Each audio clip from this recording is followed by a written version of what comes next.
पंढरीनाथ भगवान की जय। माऊली ज्ञानेश्वर महाराज की जय।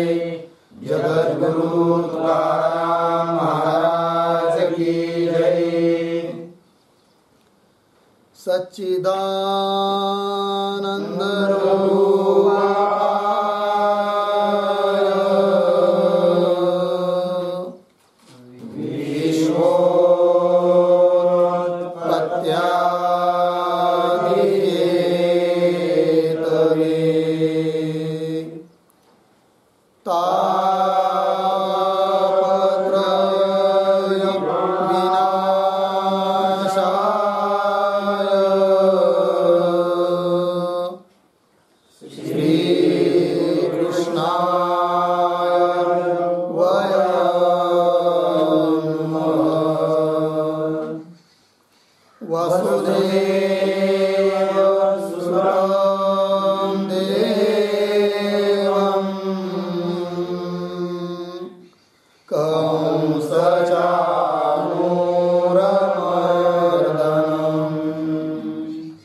वृत्ति प्रभाकर।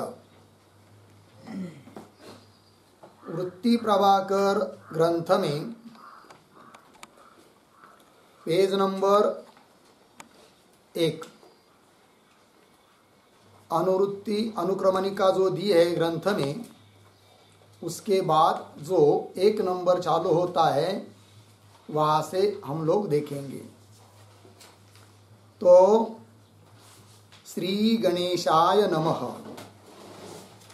अथ वृत्ति प्रभाकर प्रारंभ। आज हम लोग नया ग्रंथ के लिए आरंभ कर रहे हैं और इस ग्रंथ का नाम है वृत्ति प्रभाकर और इस ग्रंथ के लेखक हैं पंडित निश्चल दास जी महाराज।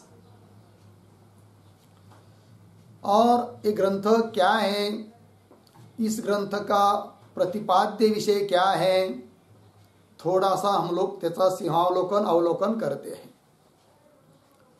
तो सभी लोग, सभी जीव, चाहे मानव हो चाहे मानव से अतिरिक्त पशु पक्षादिक योनि हो, सब बंधन में फंसे हुए हैं, जीव दशा में अड़के हुए हैं। और हर एक जीव चाहता है हमको मोक्ष प्राप्त हो जाए।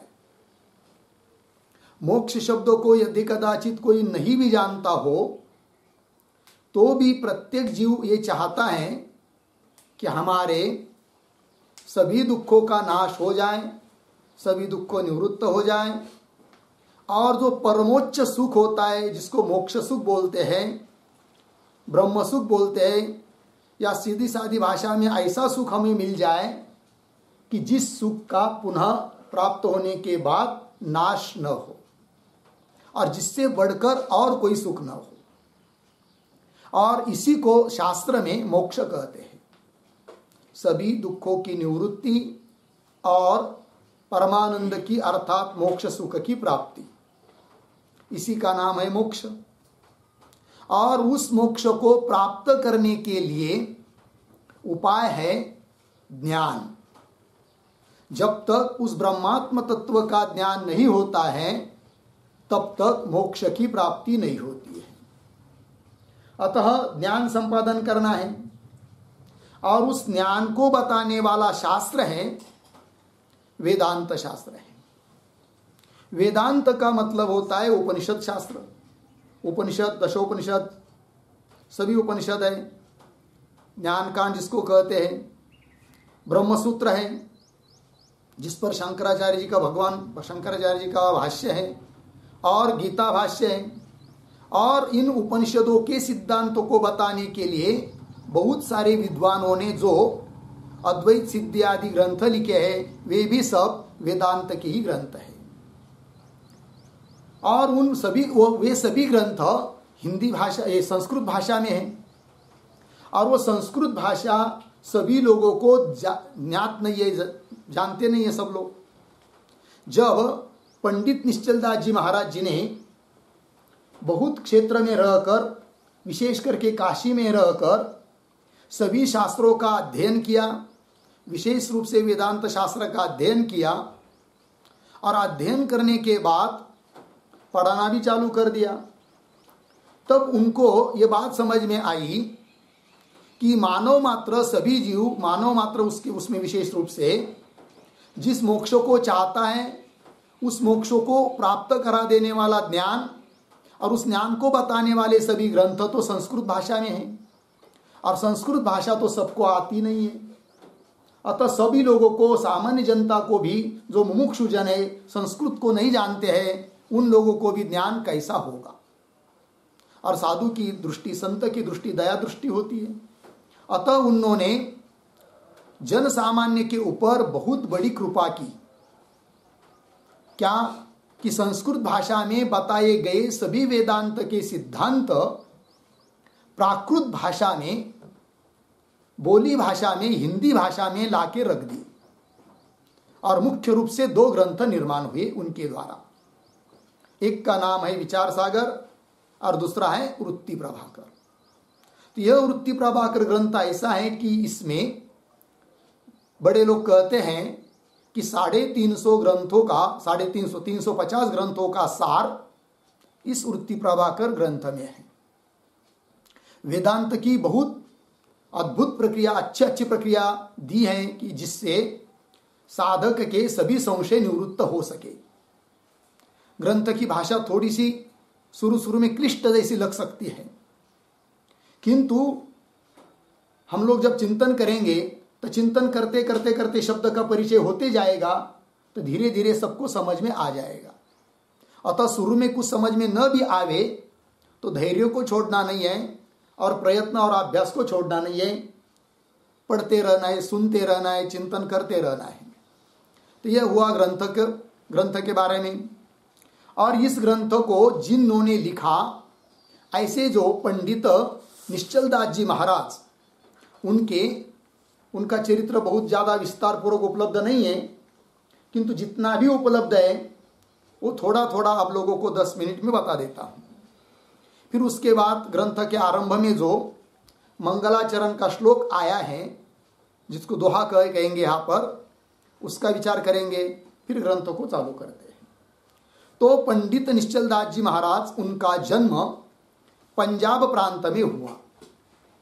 पंजाब में कब हुआ तो कहते हैं कि श्रावण वद्य अष्टमी संवत 1849 उस दिन उनका जन्म हुआ।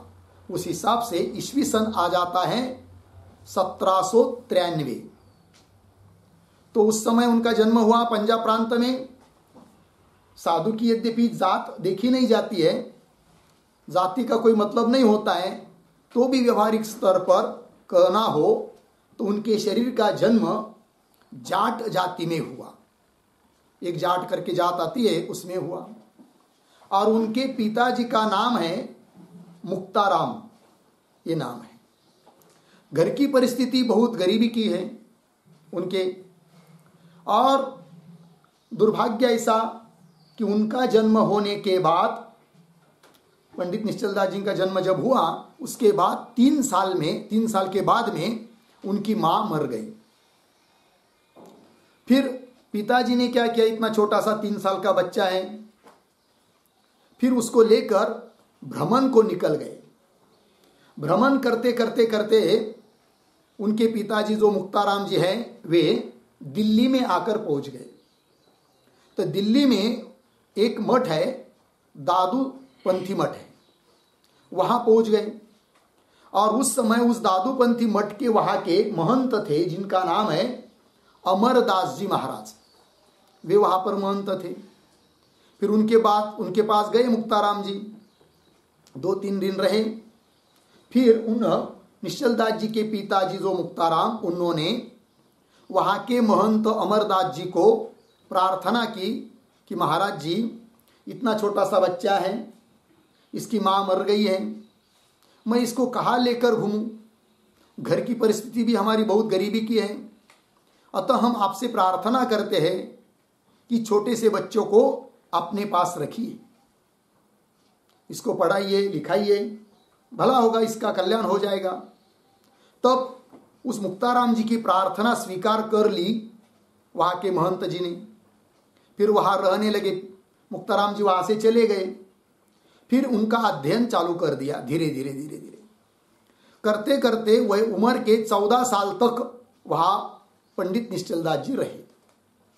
14 साल उम्र होते होते उस समय एक वहां पर महाराज जी आए जिनका नाम था स्वामी स्वरूपानंद जी महाराज, जो कि पंडित निश्चलदास जी महाराज जी के ही गांव के थे।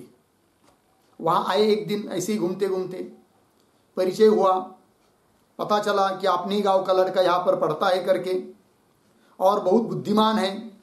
ये जब समझ में आया तो उस स्वामी स्वरूपानंद जी महाराज जी ने वहां के महंत जी को भी बताया कि इस बच्चे का यहाँ का अध्ययन यदि पूरा हो चुका है तो यहाँ रहकर क्या करेगा, इसकी बुद्धि अच्छी है, तो चलो इसको पढ़ने के लिए, आगे पढ़ने के लिए हम लोग इसको काशी में भेज देंगे।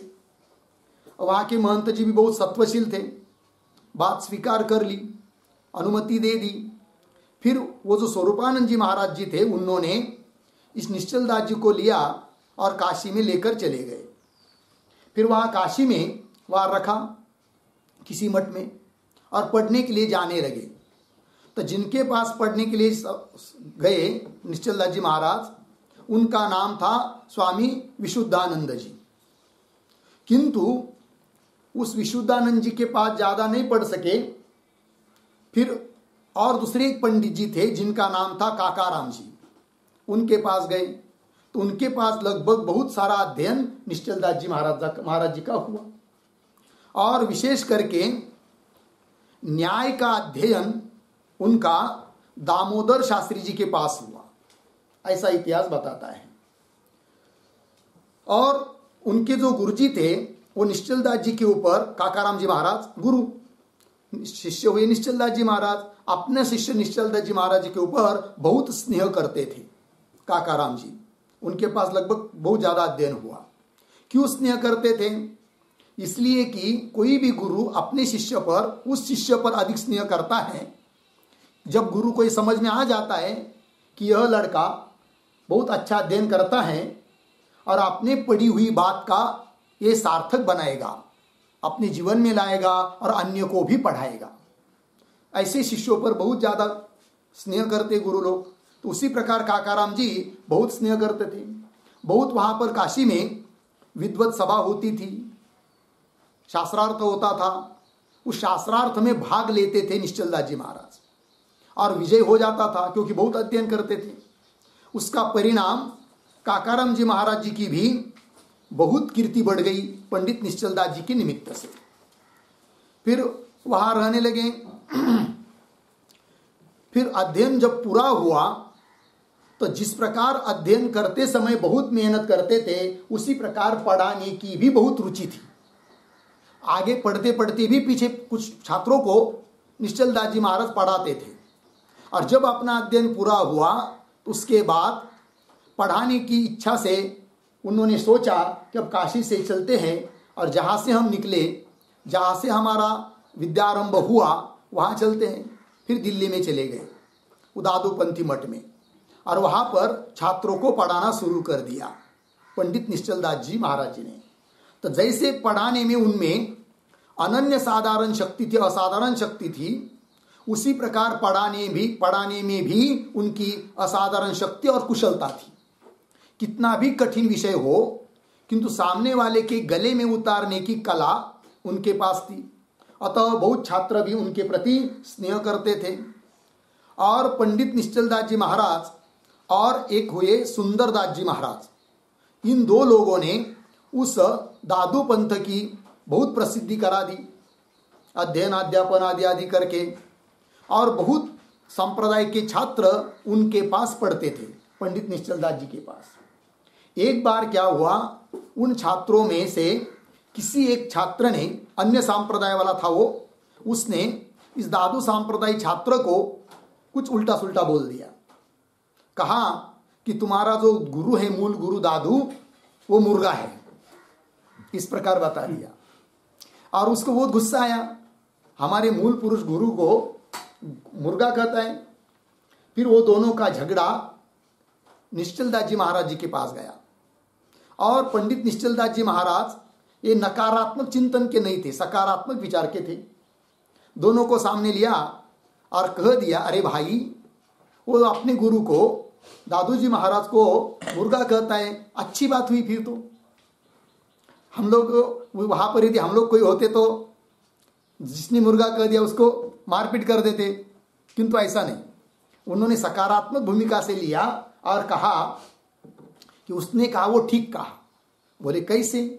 तो जिस प्रकार मुर्गा सभी लोगों को भोर में, प्रातः काल में, ब्रह्म मुहूर्त में सबको जगा देता है, उसी प्रकार अपने गुरु जो मूल पुरुष दादू जी, दादू पंथ, उन्होंने सभी दुनिया को जगाया, अज्ञान अंधकार से बाहर निकाला, ज्ञान का प्रचार प्रसार किया।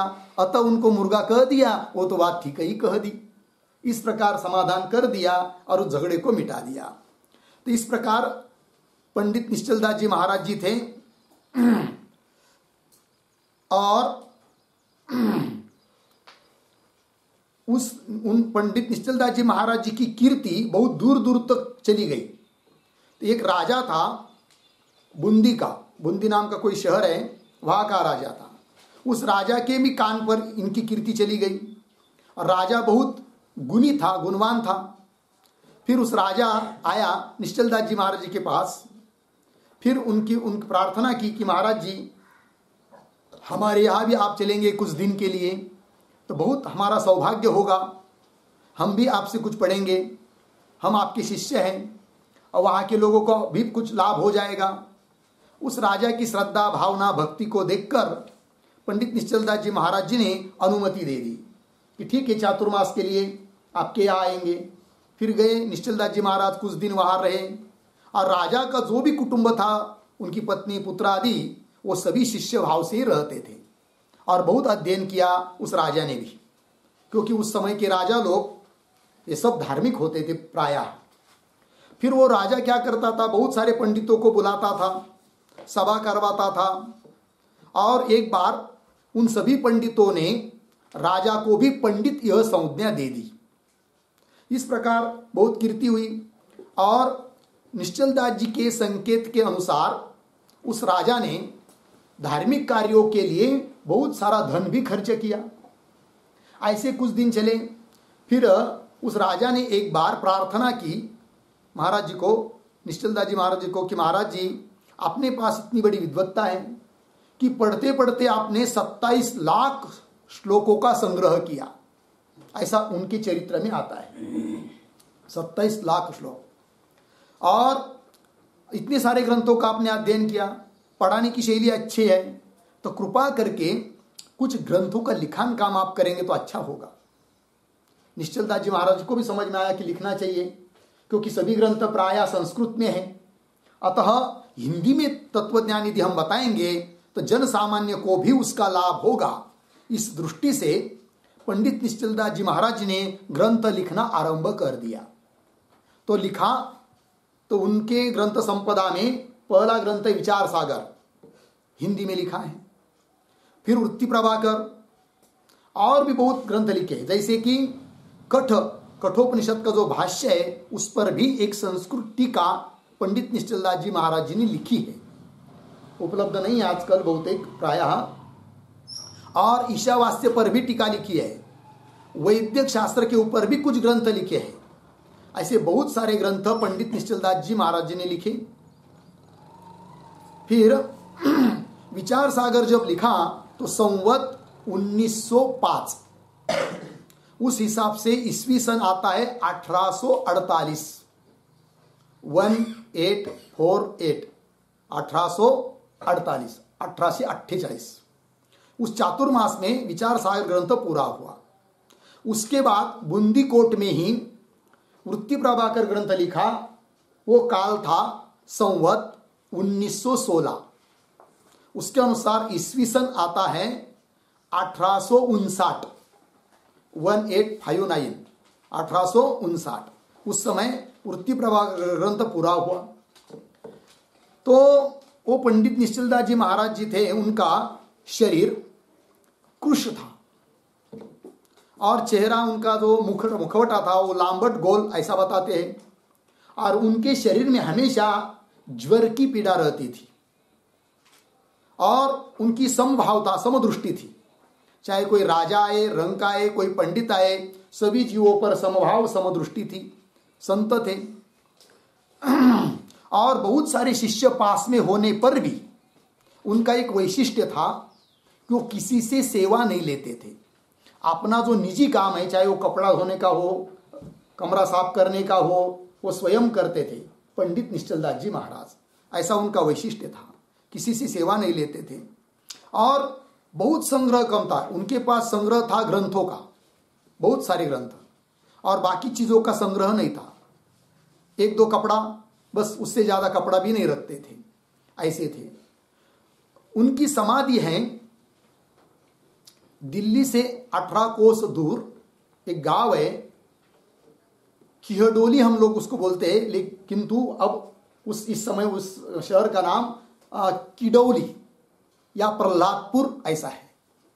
अभी 2-4 महीने पहले मैं वहां पर जाके आया हूं। वहां उनकी समाधि है, समाधि का दर्शन भी किया। तो उनका शरीर दिल्ली में शांत हुआ था। वो समय था 1919। उस हिसाब से ईस्वी सन आता है 1863, श्रावण वद्य अमावस्या, मध्यान्होत्तर उनका शरीर शांत हुआ। उस समय उनके शरीर की उम्र थी 70 साल की और समाधि हुई किडौली में, प्रहलादपुर में। ऐसे पंडित निश्चलदास जी महाराज। और संत का, साधु का, ज्ञानी महात्मा का शरीर किस स्थल में, किस काल में पूरा होता है, इसका कोई मायने नहीं रखता है, महत्व नहीं होता है। ज्ञान से, ज्ञान के बल पर उनका अविद्या समाप्त हुई रहती है, वो जीवन मुक्त रहते हैं और उनके प्राणों का उत्क्रमण नहीं होता है, वो ब्रह्म स्वरूप हो जाते हैं। तो इस प्रकार ऐसे जो पंडित निश्चलदास जी महाराज, उनके चरित्र का थोड़ा सा भाग हम लोगों ने देखा। अब उनके द्वारा लिखा हुआ यह जो ग्रंथ है, इस ग्रंथ के आरंभ में एक दोहा लिखा गया है जो कि मंगलाचरण का है। उस दोहे का उच्चारण करते हैं, मैं आगे बोलता हूं, आप लोग पीछे बोलेंगे, फिर उसका अर्थ देखेंगे। अस्ति भाति प्रिय सिंधु में, अस्ति भाति प्रिय सिंधु में, नाम रूप जंजाल, नाम रूप जंजाल, लखिति ही आत्मस्वरूप निज भई,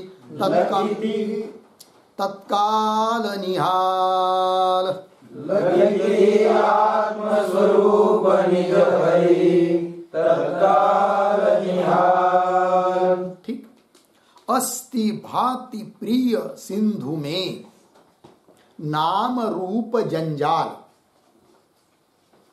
लखिति आत्मस्वरूप निज भई, तत्काल निहाल। थोड़ा सा अन्वय। अस्ति भाति प्रिय सिंधु में, नाम रूप जंजाल, प्रथम पंक्ति सरल है। फिर नीचे के पंक्ति में निज आत्मस्वरूप, पीछे लखिति ही, आगे तत्काल निहाल भई।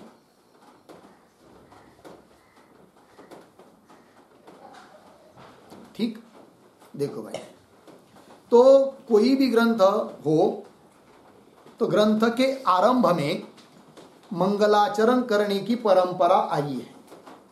यह शिष्टों का संप्रदाय है, मंगलाचरण करना। तो यहां पर भी पंडित जी ने इस दोहे के माध्यम से मंगलाचरण किया है। मंगल किसको कहते हैं? तो मंगल की परिभाषा है, चाहे तो लिख लीजिए आप लोग। नंबर 1, अभीष्टार्थ सिद्धि। अभीष्टार्थ सिद्धि।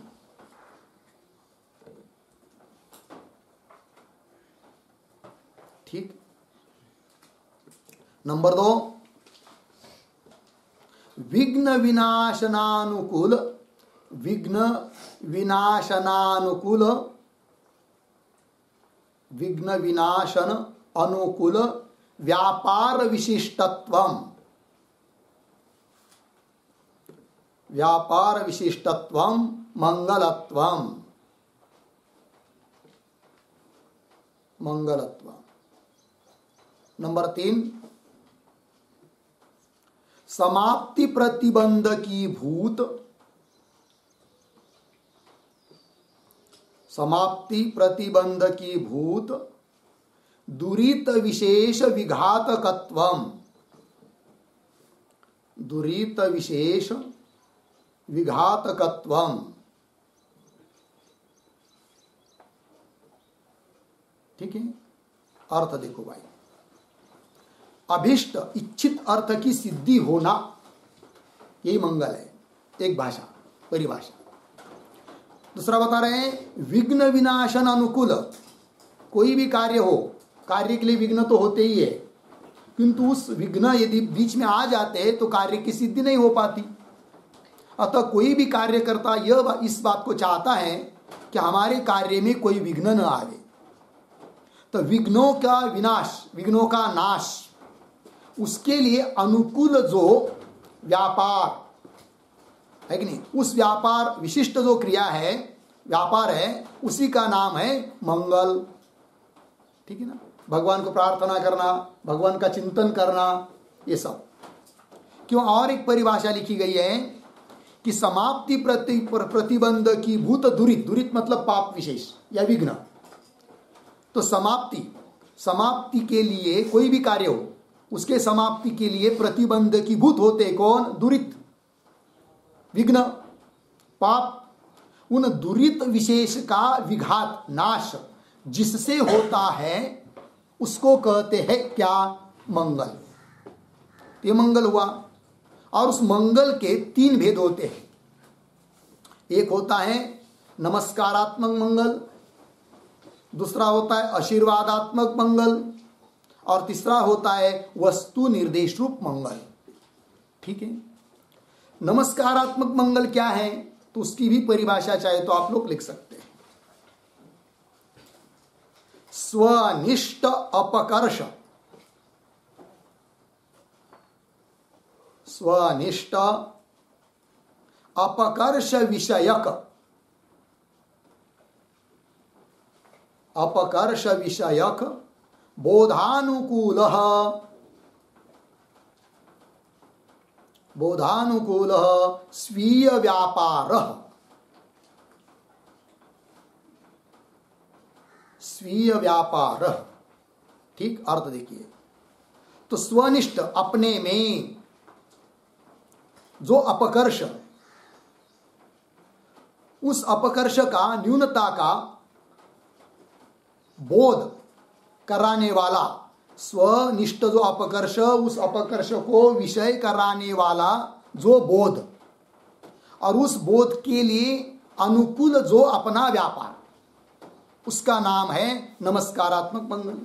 जैसे सामने कोई गुरु आदि आ गए, महापुरुष, तो हम लोग क्या करते हैं? उनको प्रणाम करते हैं, साष्टांग दंडवत करते हैं, लेकिन व्यापार हुआ वो, वही है नमस्कारात्मक मंगल। उससे क्या सिद्ध हुआ? तो आप हमसे श्रेष्ठ हैं और आपसे हम कनिष्ठ हैं।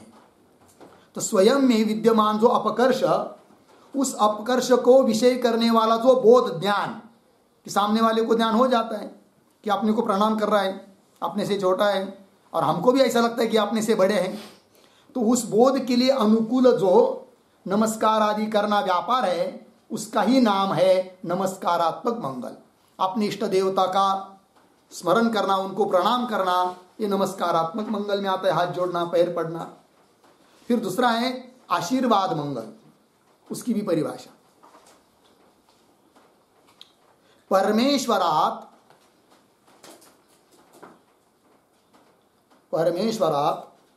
स्वस्य स्वशिष्यस्य वा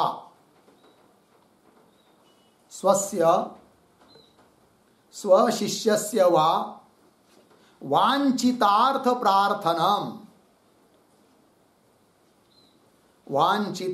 प्रार्थनम। ठीक, देखो भाई, परमेश्वर से अपना वांछित अर्थ अथवा अपने शिष्य का इच्छित अर्थ जो है, उसके लिए प्रार्थना करना परमेश्वर को। तो परमेश्वर से स्वशिष्य से वह वांछित अर्थ, अपना या अपने शिष्य का वांछित इच्छित अर्थ की प्राप्ति के लिए परमेश्वर को प्रार्थना करना, परमेश्वर, इस प्रार्थना का ही नाम है क्या? आशीर्वादात्मक मंगल। ठीक है, चलिए फिर आता है नंबर 3 पर वस्तु निर्देश मंगल। तो उसकी भी परिभाषा।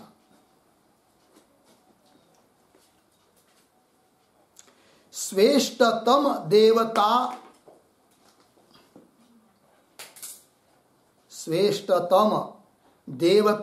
गुणगणोक्ति।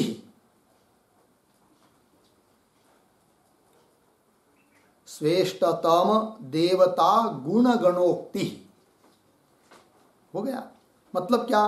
अपने लिए इष्टतम जो देवता है, उस देवता के गुणों का वर्णन करना, उस देवता के स्वरूप का वर्णन करना, इसका नाम है वस्तु निर्देश रूप मंगल। ये हुआ। और मंगलाचरण करना आवश्यक है, नहीं तो हाथ में लिया हुआ कार्य पूरा होगा ही, इसकी शाश्वती नहीं रहती है। अतः मंगलाचरण करना आवश्यक होता है। और मंगलाचरण नहीं करेंगे तो आगे के आने वाली पीढ़ियों को संस्कार नहीं मिलेंगे। वे आगे आने वाले लोग कहेंगे, देखो भाई, हमारे पूर्वजों ने मंगल नहीं किया, हम क्यों करें? तो शिष्ट संप्रदाय नहीं चलेगा। इसलिए भी मंगलाचरण करना आवश्यक है। और परंपरा चली आई है, उसके अनुसार भी मंगलाचरण करना आवश्यक है कि नहीं? और मंगलाचरण नहीं करेंगे तो ये नास्तिक है ग्रंथकार, ऐसा भी आरोप दोष आ सकता है, वो न आवे, इसलिए भी मंगलाचरण करना आवश्यक होता है। अतः शिष्ट संप्रदाय को लेकर यहाँ पर पंडित निश्चलदास जी महाराज जी ने भी मंगलाचरण किया है। कौन सा मंगलाचरण किया है? तो वस्तु निर्देश रूप मंगलाचरण किया है, मंगल किया है। तो वस्तु है इष्टतम देवता परमात्मा, ब्रह्म तत्व। उस परमात्मा का स्वरूप का वर्णन यहाँ किया है, अतः यह वस्तु निर्देश रूप मंगल है, यह सिद्ध हो जाता है। तो क्या है वो परमात्मा रूप वस्तु? श्रेष्ठतम, अपने लिए अत्यंत इष्टतम परमात्मा स्वरूप। तो कह रहे अस्ति भाति प्रिय सिंधु में नाम रूप जंजाल। उपमा दिए सिंधु की। सिंधु कहते समुद्र को, सागर। तो समुद्र, जैसे हम लोग जो समुद्र, जिस समुद्र को जानते हैं वो पानी का समुद्र है, और उसमें जंजाल अर्थात तरंगे, लाटा, तरंग रहते हैं।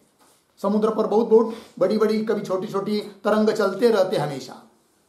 उस प्रकार समुद्र की उपमा दी है। समुद्र की उपमा इसलिए दी है कि समुद्र अथांग है कि नहीं? व्यवहारिक दृष्टि से देखेंगे तो समुद्र अपार है, इतना लंबा, इतना चौड़ा, इतना गहरा, उसका कोई हिसाब नहीं है। उस प्रकार हमारा जो परमात्मा तत्व है, ब्रह्म तत्व, वह भी अपार है, असीम है। उसके लिए देश परिच्छेद नहीं है, काल परिच्छेद नहीं है, वस्तु परिच्छेद नहीं है। ऐसा ये ब्रह्म तत्व है, आत्म तत्व है। और वो कैसा है परमात्मा ब्रह्म तत्व?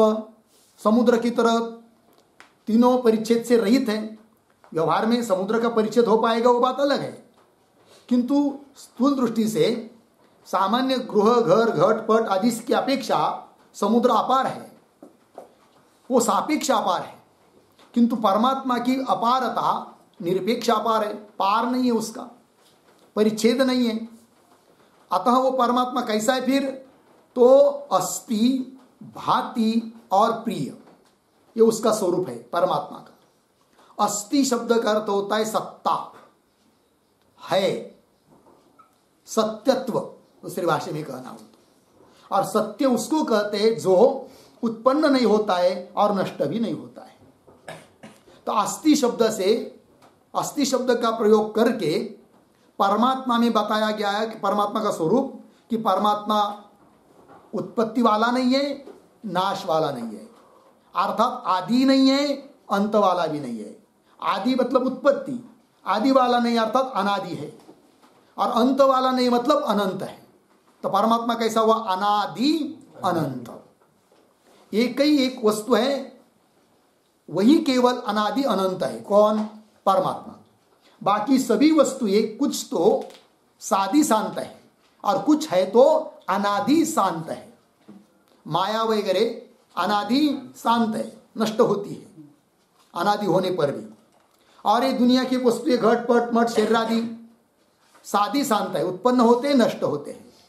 किंतु परमात्मा न तो उत्पन्न होता है न तो नष्ट होता है, त्रिकालाबाधित है।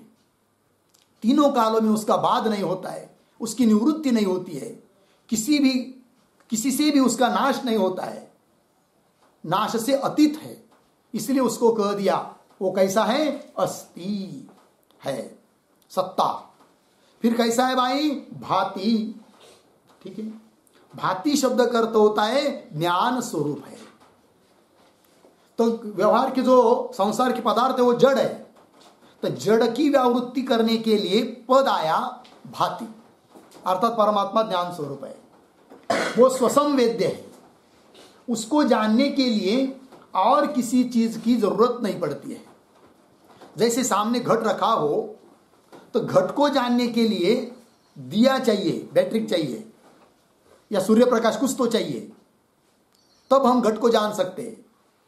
किंतु सामने यदि दिया हो, प्रकाश हो, लाइट हो, उसको जानने के लिए दूसरा दिए की जरूरत नहीं है। तो व्यवहार में जैसे दिया स्वयं प्रकाशित है, सूर्य स्वयं प्रकाशित है व्यवहार में, आध्यात्मिक दृष्टि से सूर्य भी पर प्रकाशित है, वो भाग अलग है। किंतु जैसे घट और दिया का दृष्टांत दिया, दिया पर प्रकाशित है, घट पर प्रकाशित है और दिवा स्वयं प्रकाशित है। उसको जानने के लिए अन्य दिया की जरूरत नहीं है, दिवा है कि नहीं, दीपक की जरूरत नहीं है। उस प्रकार घट पट संसार को जानने के लिए वो चेतन रूप आत्म तत्व है, किंतु उस आत्म तत्व को जानने के लिए और किसी आत्म तत्व की जरूरत नहीं है। अतः वो ज्ञान स्वरूप है, स्वयं प्रकाशित है, इसलिए कह दिया भाति। और कैसा है परमात्मा? प्रिय। प्रिय शब्द का अर्थ होता है वो आनंद स्वरूप है कि नहीं? तो सत स्वरूप है, चित स्वरूप है और आनंद स्वरूप है। आनंद स्वरूप एकमात्र परमात्मा ही आनंद स्वरूप है। परमात्मा से अतिरिक्त और किसी भी चीज में सुख या आनंद नहीं है। कभी कभी भ्रम हो जाता है कि विषयों में सुख है, किंतु वस्तुतः विषयों में भी सुख होता नहीं है। किंतु विषयों में सुख है ऐसा क्यों लगता है? तो हो जाता है कभी क्या, जब आदमी विषय की प्राप्ति के लिए प्रयत्न करता है तब बुद्धि चंचल हो जाती, विक्षिप्त हो जाती है। फिर अपने प्रारब्ध के अनुसार यदि किंचित विषय मिल जाता है तो विषय की प्राप्ति और विषय की प्राप्ति हो जाने से उतने काल के लिए, क्षण भर के लिए बुद्धि स्थिर हो जाती है। तो विषय की प्राप्ति, बुद्धि की स्थिरता, और उस स्थिर बुद्धि में वस्तुतः देखा जाए तो आत्मानंद का भान होता है। किंतु ऐसा लगता है वो तीनों बात एक समय में हो गई, विषय की प्राप्ति, बुद्धि की स्थिरता और स्थिर बुद्धि में आत्मानंद का भान एक काल में हुआ। इसलिए भ्रम हो जाता है कि यह सुख, यह आनंद मुझे विषय से मिला, किंतु विषय में आनंद नहीं है। जैसे कुत्ता होता है, उसको कोई हड्डी मिल गई सूखी हुई, उसको चबाता रहता है, चबाता चबाते चबाते चबाते फिर उसके अपने ही जबड़े से खून आने लगता है। किंतु वो कुत्ता ये सोचता है कि खून बहुत स्वादिष्ट आ रहा है भाई, किंतु मैंने मेहनत की, हड्डी को चबाया, हड्डी से अभी निकल आ रहा है कुछ स्वादिष्ट पदार्थ, ऐसा उसको लगता है। किंतु वस्तुतः देखा जाए तो उस हड्डी में कुछ नहीं है, वो तो सूखी है, उसके अपने ही जबड़े से खून आ रहा है।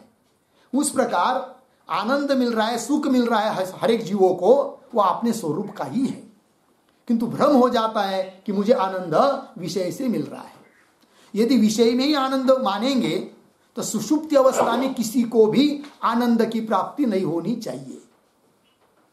किंतु सभी लोगों को सुषुप्ति में आनंद आता है, क्योंकि जगने के बाद हर एक व्यक्ति कहता है मैं सुख से सोया था, बहुत अच्छी नींद हुई, बहुत आनंद आया। इसका मतलब सुख का अनुभव किया है उसने, है कि नहीं? और अनुभूत वस्तु का ही स्मरण होता है। तो सुषुप्ति में आनंद आया, और सुषुप्ति में कोई तो विषय है ही नहीं है। विषय में आनंद मानेंगे तो सुषुप्ति में आनंद नहीं होना चाहिए, होता है। अतः विषय में आनंद नहीं, आनंद स्वरूप एकमात्र है कौन? परमात्मा ही है। इसलिए परमात्मा के लिए कह दिया प्रिय है। तो अस्ति भाति प्रिय रूप परमात्मा का स्वरूप है। उसको उपमा दिया सिंधु की, और उसके ऊपर जंजाल अर्थात तरंग है, नाम और रूप। ये नाम रूप माया का है। जो तरंग होता है वो आगमापाई होता है, कभी आता है कभी जाता है, उत्पन्न हुआ दिखता है तुरंत नष्ट हो जाता है। उस प्रकार माया और माया का कार्य घट पट, ये देवदत्त यज्ञदत्त, ये नाम और उनका आकार अर्थात रूप, ये सब क्या है? जंजाल है, तरंग है। मूल स्वरूप अस्ति भाति प्रिय परमात्मा ही है, और परमात्मा के ऊपर ये समस्त जगत नाम रूपात्मक है, ये जंजाल है, तरंग है। तो बोलेंगे ठीक है, इस प्रकार का परमात्मा है, अब क्या करना है? तो कह रहे निज आत्मस्वरूप, निज मतलब अपना, जिस परमात्मा का वर्णन पूर्वार्ध में किया अस्ति भाति प्रिय के रूप में, वह अपना वास्तविक स्वरूप है। और निज आत्मस्वरूप लखिति ही, लखिति शब्द का अर्थ होता है विचार करने पर। उस अपने आत्मस्वरूप का विचार करने पर, उसका विचार करना मतलब क्या विचार करना है? कि परमात्मा है, वो सच्चिदानंद स्वरूप है, ये विचार नहीं। किंतु इस प्रकार का अस्ति भाति प्रिय स्वरूप जो परमात्मा है, वह वास्तविक मेरा ही स्वरूप है। मैं शरीर नहीं हूं, ये स्थूल शरीर मैं नहीं हूं, सूक्ष्म शरीर मैं नहीं हूं, कारण शरीर मैं नहीं हूं, इस 3 शरीरों में विद्यमान 5 कोश वो मैं नहीं हूं। इस प्रकार का धीरे धीरे धीरे इन शरीरों का त्याग, मतलब शरीर मैं नहीं हूं ये बुद्धि, और ये शरीर जिससे चल रहा है, ये इंद्रियादिक जिसके बल पर कार्य कर रही है, वह जो न दिखाई देने वाला, जो कि आंख से दिखाई देता नहीं है, वह जो सच्चिदानंद घन ब्रह्म तत्व है, वही वास्तव मेरा स्वरूप है। और उसी स्वरूप को जानने के लिए वेदांत शास्त्र बताता है। अतः वेदांत शास्त्र का श्रवण करेंगे, फिर मनन करेंगे, निधिध्यासन करेंगे, तो जीव ब्रह्म विषयक अपरोक्ष ज्ञान उत्पन्न हो जाता है। और अपरोक्ष ज्ञान उत्पन्न हुआ तो उसी से मोक्ष की प्राप्ति होती है। अतः वेदांत श्रवण करना हर एक व्यक्ति के लिए आवश्यक है। ये कोई जरूरत नहीं है कि साधु सन्यासी महात्मा ने ही वेदांत का अध्ययन करना चाहिए, संसारी लोगों ने अध्ययन नहीं करना चाहिए। संसार भी कर रहे हो तो भी वेदांत का चिंतन आवश्यक है, नहीं तो संसार आपको कहाँ ले जाएगा पता भी नहीं चलेगा। और वेदांत का चिंतन रहेगा तो कितनी भी बड़ी आपत्ति आ जाए तो बुद्धि विचलित नहीं होगी, स्थिरता रहेगी। क्योंकि हो होकर संसार में क्या हो सकता है? कुछ नहीं होगा। ज्यादा से ज्यादा क्या हो सकता है? आकाश टूटेगा, जमीन उल्टेगी, समुद्र इधर उधर बहेगा, सब दुनिया का नाश हो जाएगा, ये शरीर भी नष्ट हो जाएगा। किंतु ये सब होने पर भी मेरा वास्तव स्वरूप है कैसा? अस्ति भाति प्रिय, अनादि अनंत। न मेरी उत्पत्ति हुई है, न मेरा नाश होता है, मैं तो अपने महिमा में हूं। माझे सर्वात्मकपन हिराउनी नेतो कौन, कोई कुछ चुरा नहीं सकता है, मेरे स्वरूप को कोई मार नहीं सकता है, तोड़ नहीं सकता है, मैं तो अनादि अनंत हूं। इस प्रकार स्वस्वरूप में स्थित हो जाएंगे तो संसार आपका कुछ नहीं बिगड़ेगा। इसलिए वेदांत का चिंतन हर एक मनुष्य मात्र के लिए अत्यावश्यक है। वही कह रहे। तो निज आत्मस्वरूप लखिति ही, फिर उससे क्या होगा, फल क्या निकलेगा, तत्काल निहाल वही, अर्थात इस संसार सागर से, बंधन से वह जीव तत्काल तुरंत निहाल हुई, अर्थात संसार सागर से हट जाता है, बाजुला हो जाता है, मोक्ष को प्राप्त हो जाता है। ये फल बताया, ठीक है। कारण भगवान का स्वरूप क्या है, वो पूर्वार्ध में अस्ति भाति प्रिय, ये भगवान का स्वरूप है। नाम रूप यह सब माया है, जंजाल है, तरंग है। और हम लोगों को करना क्या है, कर्तव्य बताया, निज आत्मस्वरूप लखित ही, अपने आत्मस्वरूप का विचार करने पर होता क्या है, फल क्या, तत्काल निहाल भई, तुरंत मोक्ष स्वरूप की प्राप्ति हो जाती है और भव बंधन से आदमी दूर हो जाता है, बंधन से हट जाता है, बंधन समाप्त हो जाता है। ये इसका मतलब निकला। तो ये हुआ भाई इस मंगलाचरण के श्लोक पर थोड़े में विचार किया हम लोगों ने। अब इसके नीचे इस प्रकरण, प्रथम प्रकरण में, प्रथम प्रकाश में हम लोग जा रहे हैं। तो प्रथम शीर्षक है वृत्ति के सामान्य लक्षण और भेद। इस ग्रंथ में 8 प्रकरण हैं और इन प्रकरणों का नाम है प्रकाश। तो प्रथम प्रकाश, द्वितीय प्रकाश, तृतीय प्रकाश, ठीक है। तो पहले प्रकाश में पहला हेडिंग, पहला शीर्षक है वृत्ति के सामान्य लक्षण और भेद।